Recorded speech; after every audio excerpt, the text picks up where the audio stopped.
Hello বন্ধুরা, আজকের এই ভিডিওটি দেখার পর কোনো বৈজ্ঞানিক ব্যাখ্যা বা যুক্তিতর্কে যাব না, কারণ এইসব ভিডিওর আসল সত্য আপনি কখনোই খুঁজে পাবেন না। তাই আজকের ভিডিওর মতামত পুরোটাই আপনাদের উপর ছেড়ে দিলাম। আপনাদের এতে কি মতামত তো অবশ্যই কমেন্টে জানাবেন। তো চলুন শুরু করা যাক। 2021 সালে ধারণকৃত এই ভিডিওটি রাস্তার ধারে একটি সিসিটিভি ফুটেজ থেকে পাওয়া যায়। ভিডিওটিতে দেখা যায় দুজন লোক রাতের অন্ধকারে একটি রাস্তা দিয়ে হেঁটে যাচ্ছিল, আর তখনই অদ্ভুত এক ঘটনা ঘটে যায়। ভিডিওটি একটু ভালো করে লক্ষ্য করুন।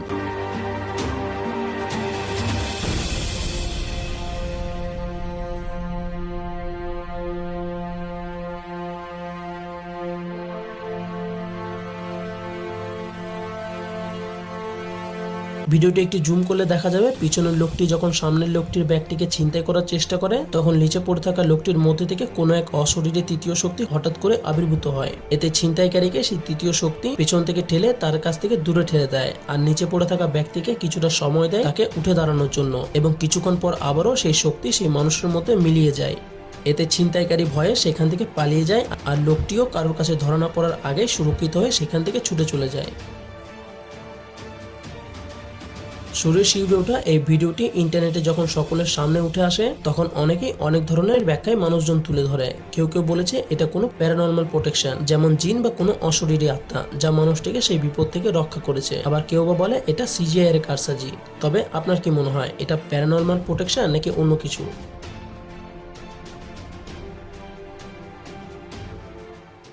এই ভিডিওটি দেখা যায় কোনো এক গ্রাম্য অঞ্চলের কোনো এক উৎসবের দৃশ্য। তবে এটা কি, এই মানুষটি কিভাবে কয়েক ফুট উচ্চতায় মাটি থেকে আকাশে ভেসে রয়েছে, আর সেই উৎসবের মাঝে কিছু মানুষ একত্র হয়ে সেই ভেসে থাকা মানুষটিকে দেখছে। প্রথমে মানুষটি আকাশে ভেসে থাকা অবস্থাতে কিছুক্ষণ শুয়ে থাকতে দেখা যায়, আর তারপর সেই মানুষটি আবারও ভাসমান অবস্থাতেই পুরো শরীরকে ঘুরিয়ে পাগুলিকে উপর দিকে আর মাথাটিকে নিচে করে আবারও কিছুক্ষণ থাকতে দেখা যায়। তবে এটা কিভাবে সম্ভব? এমন অলৌকিক দৃশ্য প্রায় ভর দুপুরে মানুষের চোখের সামনে এইসব হচ্ছিল। তাই সূর্যের প্রখর রোদে কোনো কলা কৌশল লুকায়িত থাকার কিন্তু কোনো কথা নেই, যা মানুষটিকে এমন উঁচু আকাশে ভাসিয়ে থাকতে সাহায্য করছে। এছাড়া মানুষটির আশেপাশে কোনো উঁচু গাছ বা উঁচু স্তম্ভ জাতীয় এমন কোনো কিছুই ছিল না যা মানুষটিকে শূন্যে ভাসিয়ে রেখেছে। তাই এই অসম্ভবকে বিশ্বাস করাটা আমাদের পক্ষে কিন্তু একটু কষ্টকরই বটে। কথিত আছে কিছু কিছু মানুষ অনেক সময় বিশেষ ক্ষমতা সম্পন্ন হয়ে থাকে, যা সাধারণ মানুষের ধরাছোঁয়ার বাইরে।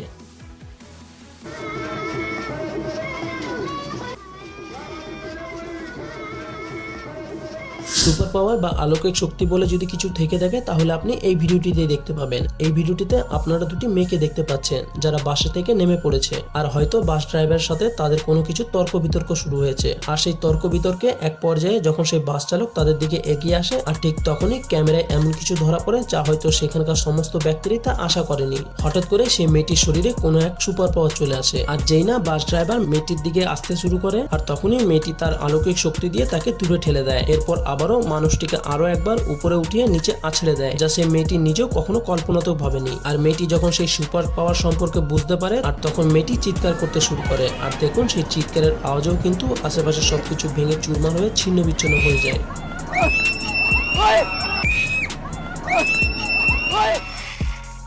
এই ভিডিওটি ইন্টারনেটে আমরা অনেকেই দেখেছি, যেখানে দেখা যায় এমন রং বেরঙের খড়ের গাদাগুলো ইচ্ছা অনুসারে যেদিকে সেদিকে ঘুরতে দেখা যায়। তবে এটা কিভাবে সম্ভব? সেখানকার মানুষজন দাবি করে তার ভেতরে নাকি কোনো এক অশরীরী আত্মা বাস করে, যা এমনটা করছে। তবে এমনটাও কি সম্ভব? তো চলুন তাদের সেই উৎসবের শুরুটা কিভাবে আরম্ভ হয় সেটি দেখা যাক। প্রথমত সেখানকার মানুষজন এমন এক মূর্তির ওপর অ্যালকোহল বা নেশাদ্রব্য ছিটিয়ে দেয়, সাথে গান বাজনাও বাজতে থাকে। কিছুক্ষণ ধরে এমন ভাবেই তারা কাটিয়ে দেয়। তারপর দেখানো হয় সেই মূর্তিকে সেই খড় মধ্যে ঢুকিয়ে দেওয়া হয়, আর তারপরে সেই মূর্তি সহ সেই খড়গাদা এদিক ওদিক চলাচল করতে শুরু করে। আপনি এটা না বিশ্বাস করলেও কিন্তু এখানে আপনার কিছুই করার নেই। তারা সেই মূর্তি বা খড়ের গাদাকে ভুডো বলে ডাকে। তারা বলে এটা কোনো অশরীরী আত্মার কাজ যা এমনটা করছে।